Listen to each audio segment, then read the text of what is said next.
Out on the lawn I lie in bed, Viga conspicuous overhead in the windless nights of June, as congregated leaves complete their day's activity.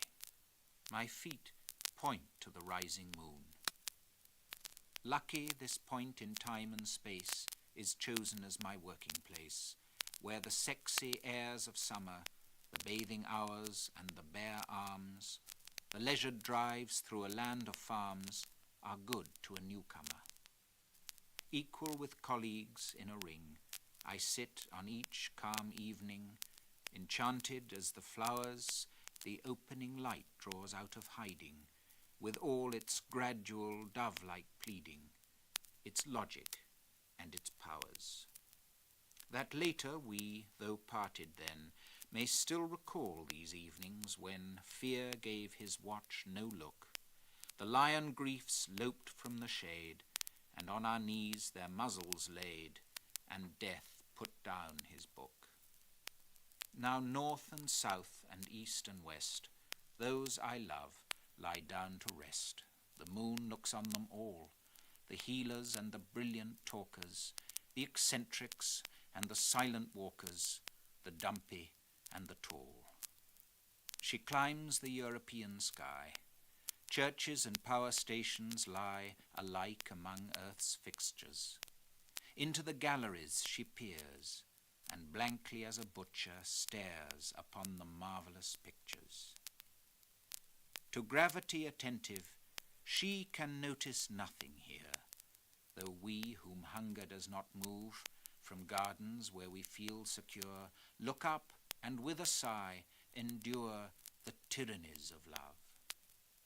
And, gentle, do not care to know where Poland draws her eastern bow, what violence is done, nor ask what doubtful act allows our freedom in this English house, our picnics in the sun. Soon, soon through dikes of our content, the crumpling flood will force a rent, and, taller than a tree, hold sudden death before our eyes, whose river dreams long hid the sighs and vigours of the sea. But when the waters make retreat, and through the black mud first the wheat in shy green stalks appears, when stranded monsters gasping lie, and sounds of riveting terrify their hauled unsubtle ears, may these delights we dread to lose, this privacy, need no excuse, but to that strength belong, as through a child's rash happy cries the drowned parental voices rise in unlamenting song. After discharges of alarm, all unpredicted, let them calm the pulse of nervous nations. Forgive the murderer in his glass, tough in their patience to surpass the tigress, her swift motions.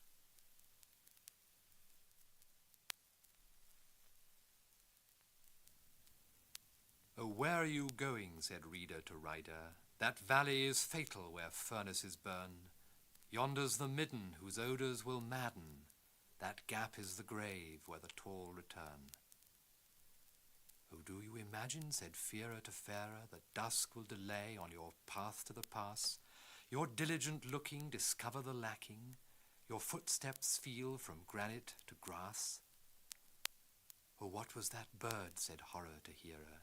"Did you see that shape in the twisted trees? Behind you swiftly the figure comes softly. The spot on your skin is a shocking disease." "Out of this house," said rider to reader. "Yours never will," said fairer to fearer.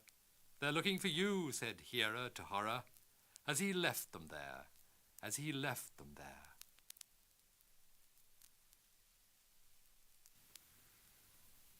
Who will endure heat of day and winter danger, journey from one place to another, nor be content to lie till evening upon headland over bay, between the land and sea, or smoking wait till hour of food, leaning on chained up gate at edge of wood? Metals run, burnished or rusty in the sun, from town to town, and signals all along are down. Yet nothing passes but envelopes between these places, snatched at the gate and panting red indoors, and first spring flowers arriving smashed, disaster stammered over wires, and pity flashed. For should professional traveller come, asked at the fireside, he is dumb, declining with a secret smile, and all the while conjectures on our maps grow stranger and threaten danger. There is no change of place. No one will ever know for what conversion brilliant capital is waiting, what ugly feasts may village band be celebrating. For no one goes further than railhead or the end of piers, will neither go nor send his son further through foothills than the rotting stack, where gated gamekeeper with dog and gun will shout, turn back.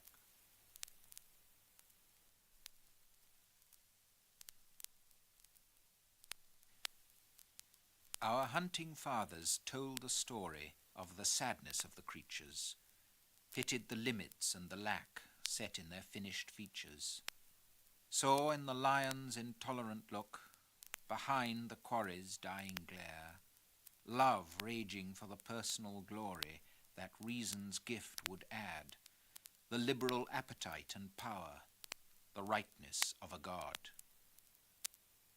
Who, nurtured in that fine tradition, predicted the result, guessed love by nature suited to the intricate ways of guilt, that human ligaments could so his southern gestures modify and make it his mature ambition to think no thought but ours, to hunger, work illegally, and be anonymous.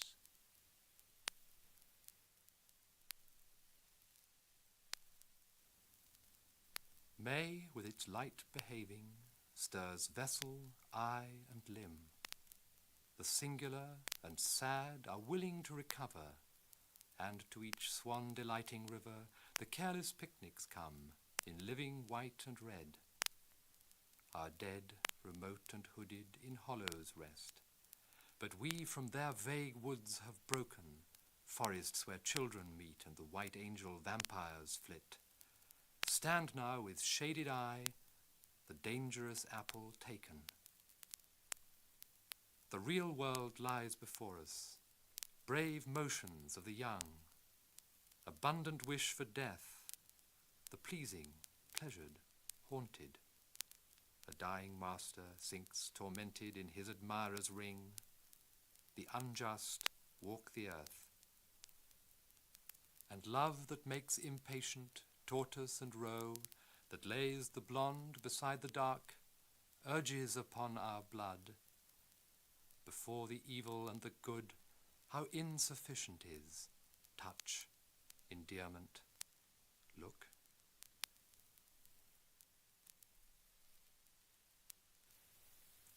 Look, stranger, on this island now, a leaping light for your delight discovers. Stand stable here and silent be, that through the channels of the ear may wander like a river the swaying sound of the sea. Here at a small field's ending pause, where the chalk wall falls to the foam in its tall ledges, oppose the pluck and knock of the tide, and the shingle scrambles after the sucking surf, and a gull lodges a moment on its sheer side. Far off, like floating seeds, the ships diverge on urgent voluntary errands, and this full view indeed may enter and move in memory as now these clouds do, that pass the harbour mirror and all the summer through the water saunter.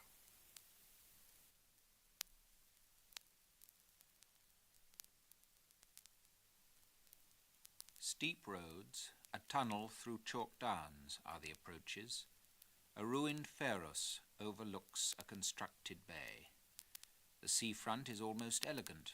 All the show has, inland somewhere, a vague and dirty route. Nothing is made in this town. A Norman castle, dominant, floodlit at night, trains which fume in a station built on the sea, testify to the interests of its regular life.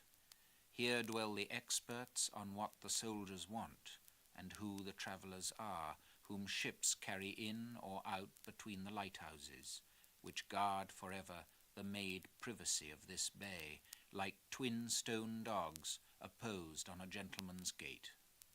Within these breakwaters, English is properly spoken. Outside, an atlas of tongues.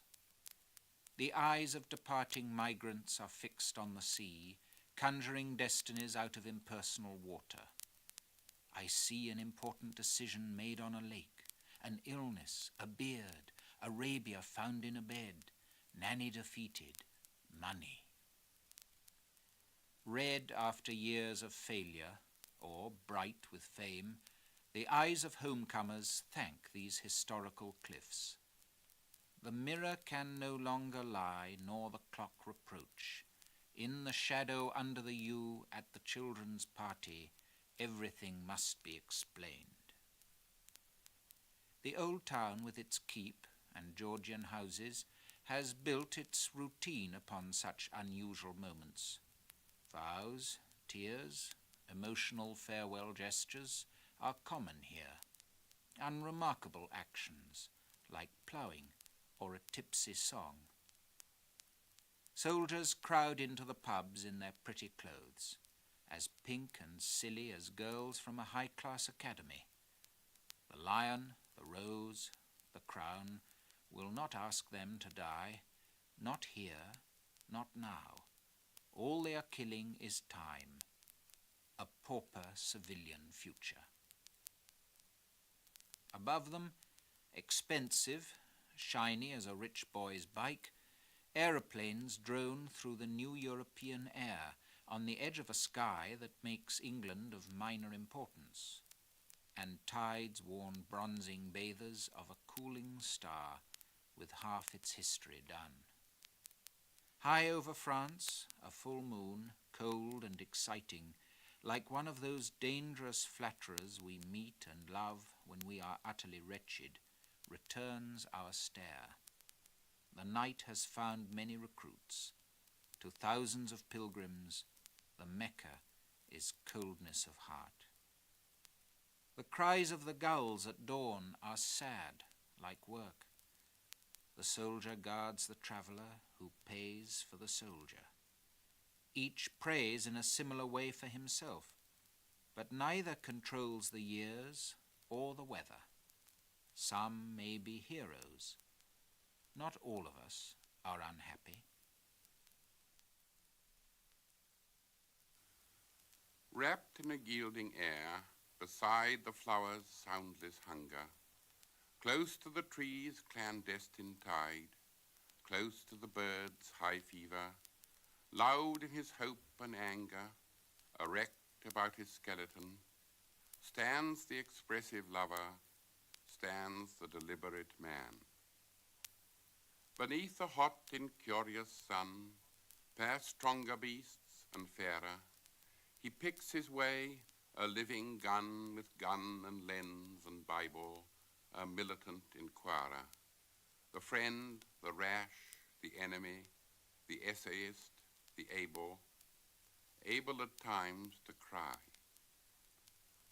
The friendless and unhated stone lies everywhere about him, the brothered one, the not alone, the brothered and the hated, whose family have taught him to set against the large and dumb, the timeless and the rooted, his money and his time. For mother's fading hopes become dull wives to his dull spirits, soon dulled by nurse's moral thumb, that dullard fond betrayer. And childish he inherits, too soon by legal father tricked, the tall, impressive tower, impressive, yes, but locked. And ruled by dead men never met, by pious guests deluded, upon the stool of madness set, or stool of desolation, sits murderous and clear-headed. Enormous beauties round him move, for grandiose is his vision, and grandiose his love. Determined on time's honest shield, the lamb must face the tigress, their faithful quarrel never healed, though, faithless, he consider his dream of vaguer ages, hunter and victim reconciled, the lion and the adder and the child. Fresh loves betray him, every day over his green horizon a fresh deserter rides away, and miles away birds mutter of ambush and of treason. To fresh defeats he still must move, to further griefs and greater, and the defeat of grief.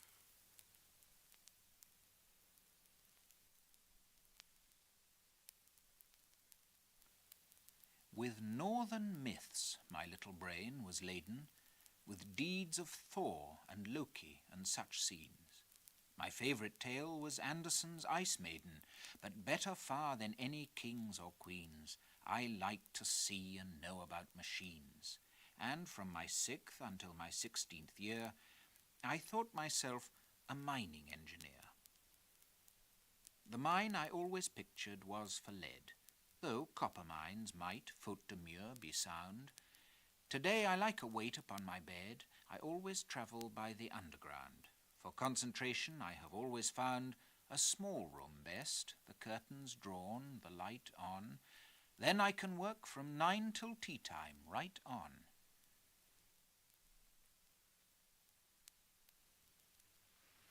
Wandering lost upon the mountains of our choice, again and again we sigh for an ancient south, for the warm-newed ages of instinctive poise, for the taste of joy in the innocent mouth. Asleep in our huts, how we dream of a part in the glorious balls of the future. Each intricate maze has a plan, and the disciplined movements of the heart can follow forever and ever its harmless way. We envy streams and houses at our shore, but we are articled to error. We were never nude and calm like a great door, and never will be perfect like the fountain. We live in freedom by necessity, a mountain people dwelling among mountains.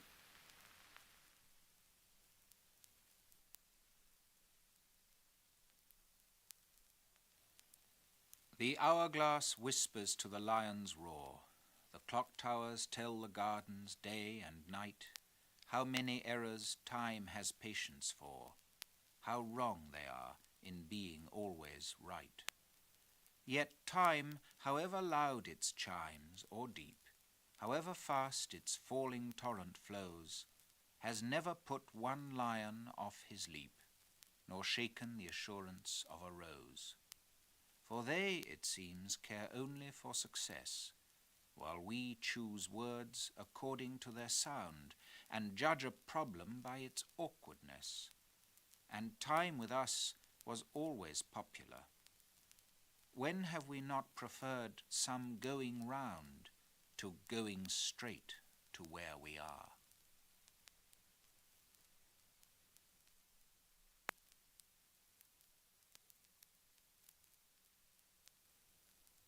Perfection of a kind was what he was after, and the poetry he invented was easy to understand.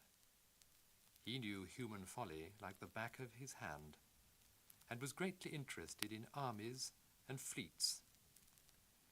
When he laughed, respectable senators burst with laughter, and when he cried, the little children died in the streets.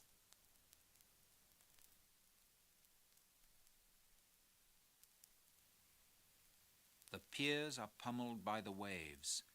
In a lonely field, the rain lashes an abandoned train. Outlaws fill the mountain caves. Fantastic grow the evening gowns. Agents of the fisc pursue absconding tax defaulters through the sewers of provincial towns.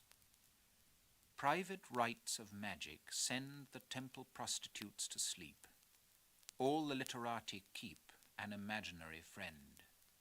Cerebratonic Cato may extol the ancient disciplines, but the muscle-bound marines mutiny for food and pay. Caesar's double bed is warm, as an unimportant clerk writes, "I do not like my work," on a pink official form.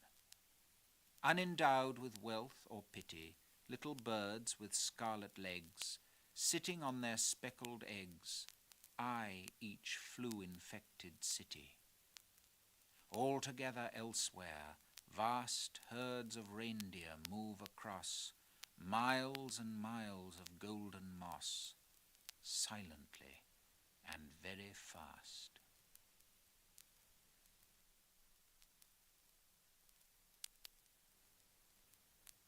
We too had known golden hours, when body and soul were in tune, had danced with our true loves by the light of a full moon, and sat with the wise and good, as tongues grew witty and gay, over some noble dish out of Escoffier, had felt the intrusive glory which tears reserve apart, and would, in the old grand manner, have sung from a resonant heart. But, poured at and gossiped over by the promiscuous crowd, concocted by editors into spells to befuddle the crowd, all words like peace and love, all sane affirmative speech, had been soiled, profaned, debased, to a horrid mechanical screech. No civil style survived that pandemonium, but the wry, the sotto voce, ironic and monochrome. And where should we find shelter for joy or mere content, when little was left standing but the suburb of dissent?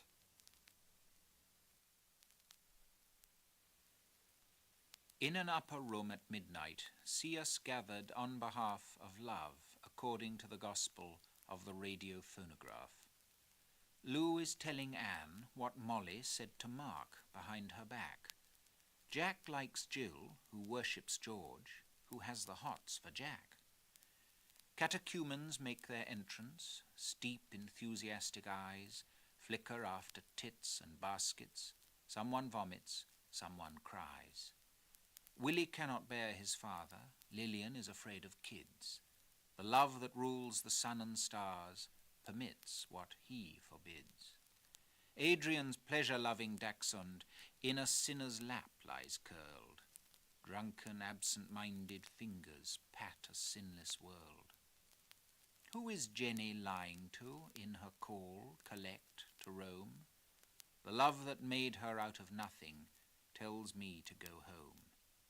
But that misnumber in the corner, playing hard to get. I am sorry I'm not sorry.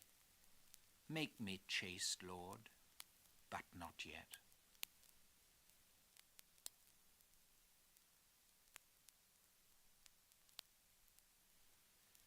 What we know to be not possible, though time after time foretold by wild hermits, by shaman and sibyl, gibbering in their trances, or revealed to a child in some chance rhyme like will and kill, comes to pass before we realize it. We are surprised at the ease and speed of our deed, and uneasy. It is barely 3, mid-afternoon, yet the blood of our sacrifice is already dry on the grass. We are not prepared for silence so sudden and so soon. The day is too hot, too bright, too still, too ever. The dead remains too nothing.